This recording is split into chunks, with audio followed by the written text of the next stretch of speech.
Good morning, Algebra kiddos.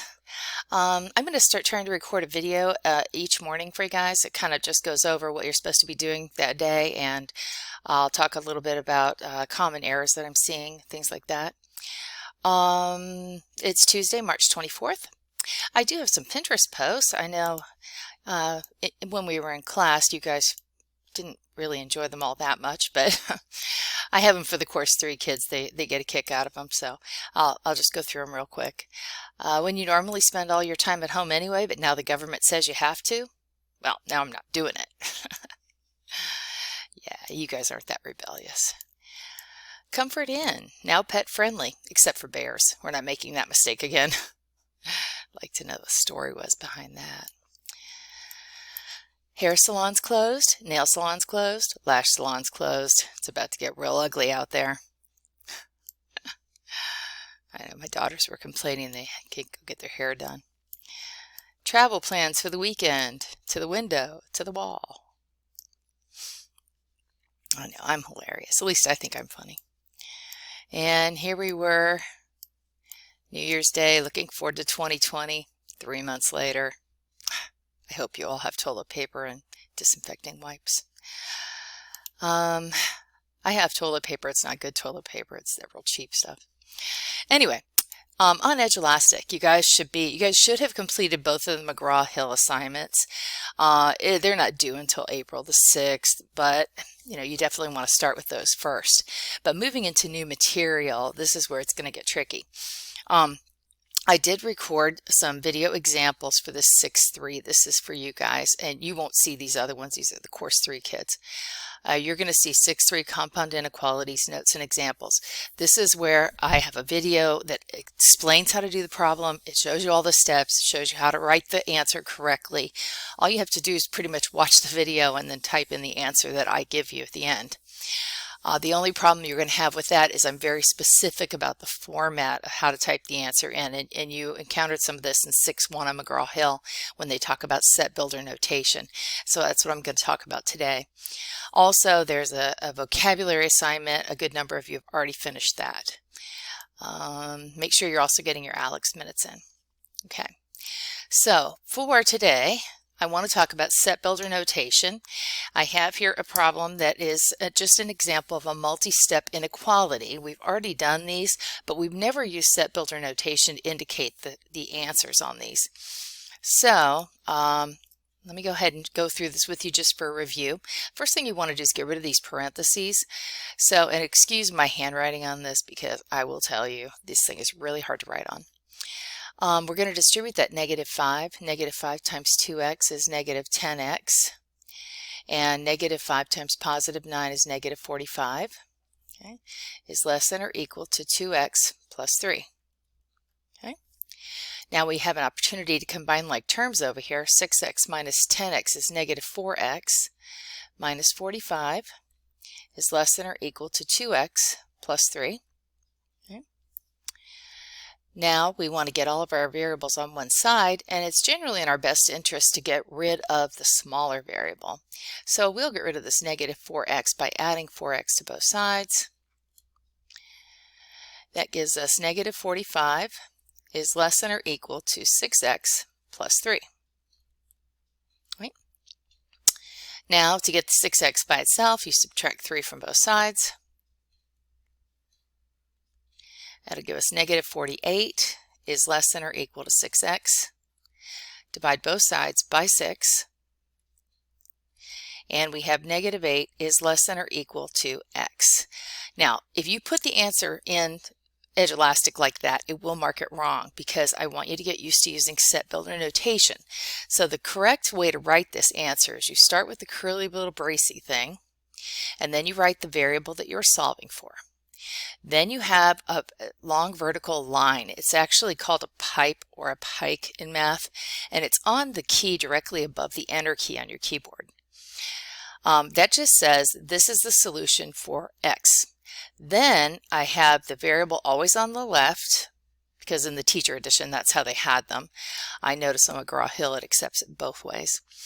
I have the variable first, and then we want to flip the sign because of course I flipped the variable to the other side, and then -8. And then to finish it off, you have to finish with another brace like that. That's the only format that you can enter the answer in and get it correct.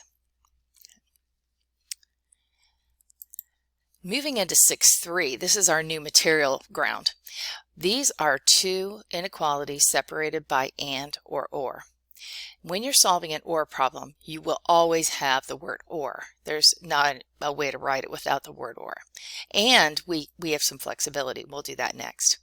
When we're solving an or problem, go ahead and solve both sides, and then we put both solutions on the same graph. So here we have 7v minus 5 is greater than or equal to 65. To get v by itself, we want to add 5 to both sides. That gives us 7v is greater than or equal to 70. And then we divide both sides by 7. And we get v is greater than or equal to 10. Okay. On this side, we want to add 2 to both sides. Gives us -3v is greater than or equal to 0, and then divide both sides by -3. Remember, when you divide both sides of an inequality by a negative, you have to flip the sign. So that gives me v is less than or equal to 0. Now, you could write the answer like that or graph the answer. Okay. Let's see, we need 10 and 0, so we'll put 0 here and we'll put 10 here. For this one, v is greater than or equal to 10. So we're going to have a colored in dot at 10, and we're going to shade to the right. Okay. Here we say v is less than or equal to 0, so a colored in dot at 0, and we want to show less than or equal to 0. So this is what the graph would look like. All right, now if you're going to put this into set builder notation, this is interesting here. We're going to do the brace and the V and the pipe. All right, now we do the one on the left first. So we would have V is greater than or equal to 10, and then I put in a space, and then I type in the word or. I'm going to run out of space.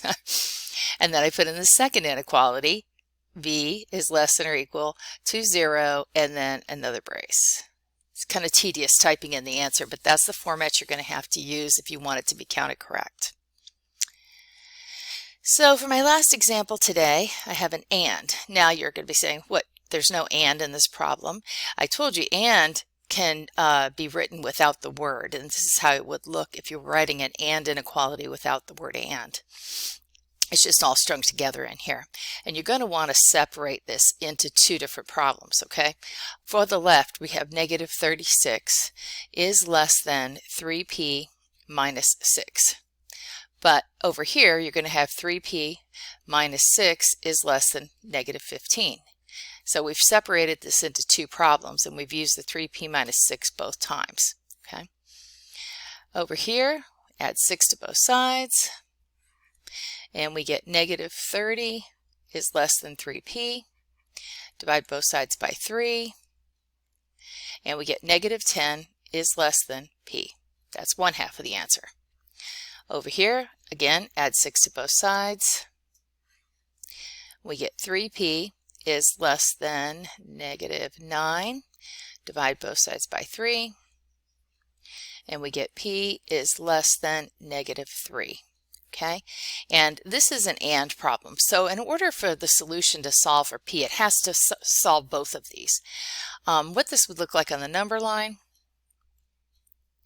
all right, we need a -10 and a -3. Okay, show that p is greater than -10 and there's not or equal to, so this is an open circle, and this would be numbers greater than 10. Okay, let's see how this other side's going to go. We want to show also that p is less than -3. So open circle at -3, and we want values that are less than. So the area in between -10 and -3 is the solution. In set builder notation, we have p with the long vertical line, and then we would start with this left one first. So we would go -10 is less than P, which is less than -3. And we bring the whole thing back together again in the end. Okay. So good to be able to do math problems again. I've missed it. So until tomorrow, if you have any questions, you can comment or message me. I'm always on Google Meet.